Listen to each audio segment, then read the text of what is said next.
بسم اللہ الرحمن الرحیم۔ ناظرین، ایک اور ویلاگ کے ساتھ آپ کی خدمت میں حاضر ہوئے چاہتے ہیں۔ الیکشن کے پرامن انعقاد کے بعد حکومت سازی کا عمل اور جوڑ توڑ سیاسی جماعتوں کے مابین شروع ہو چکا۔ آپ سبھی جانتے ہیں جو ہوا، جس طرح ریزلٹس روکے گئے اور جو کچھ ہوا، میں اس ڈیٹیل میں نہیں جانا چاہتا۔ پاکستان میں حکمران اتحاد جو بھی ہو، پاکستان میں ظاہر ہے ایک دو دن میں یہ ساری چیزیں، یہ ساری دھند اور یہ سارے منظرنامے صاف ہونے جا رہے ہیں۔ پاکستان میں حکمران کا انتخاب ہونے جا رہا ہے اور ساری پارٹیز اس کے لیے اپنی جد و جہد اور کوشش کر رہے ہیں۔ ایک اسلامی ریاست کا حکمران کون ہونا چاہیے؟ ایک اسلامی ریاست کے حکمران میں وہ کون سی خوبیاں یا وہ کون سے کام ہونے چاہیے؟ اگر ہم یہ سمجھتے ہیں، اور یقیناً ہم سمجھتے ہیں، 25 کروڑ عوام یہ سمجھتی ہے، ہم پاکستان میں ایک اسلامی فلاحی جمہوری ملک میں رہتے ہیں۔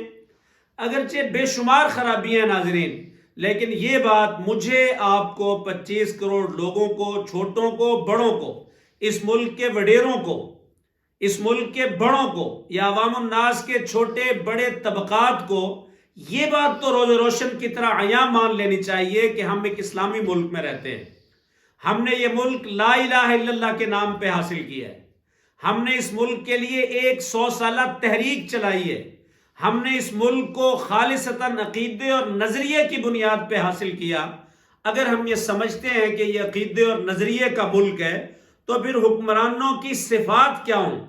کیا ہمیشہ مغرب زدہ لوگ ہی مسلط رہیں گے؟ کیا ہمیشہ ہم اس ملک کو IMF کی غلامی میں دیتے رہیں گے؟ آج بھی جو حکمران اتحاد آگے بڑھ رہا ہے، آپ نے ان کی باتیں سنی۔ انہوں نے کہا کہ ہمیں حکومت سازی کے بعد ایک دفعہ پھر اپنی معیشت کو استحکام دلانے کے لیے IMF کی چوکھٹ پہ جانا پڑے گا۔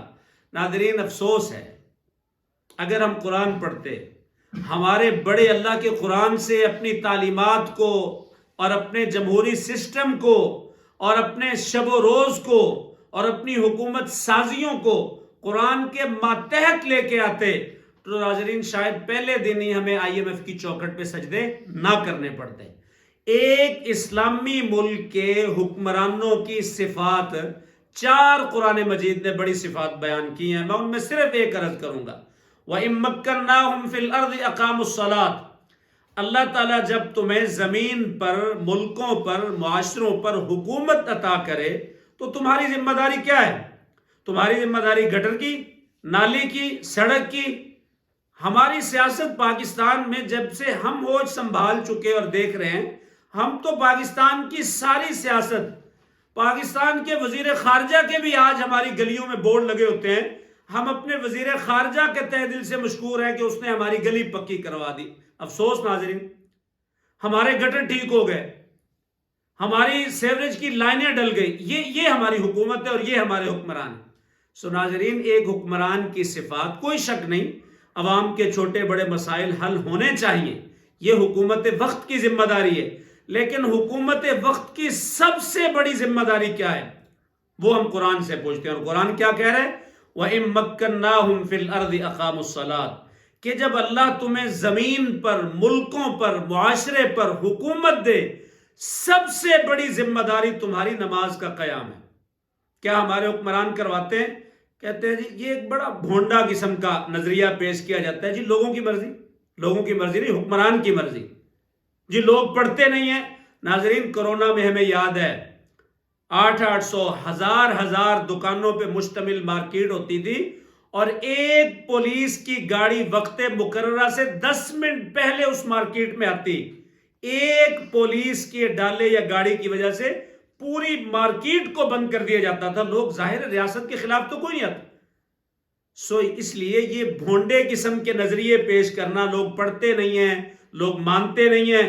آج بھی آپ عرب ملکوں میں جائیں۔ سو اگر ہم چاہتے ہیں اللہ ہماری معیشت مستحکم کر دے، ہم اندرونی لڑائیوں سے بچ جائیں، ہم بیرونی تفرقات سے بچ جائیں، اور باہر کی دشمنوں سے محفوظ ہو جائیں، اور اندر سے ہم اخوت و بھائی چارگی کے ساتھ، اظہار و قربانی کے ساتھ آگے بڑھیں، تو پھر قرآن سے اسلوب حکومت سیکھیں۔ جو بھی حکمران بن رہا ہے،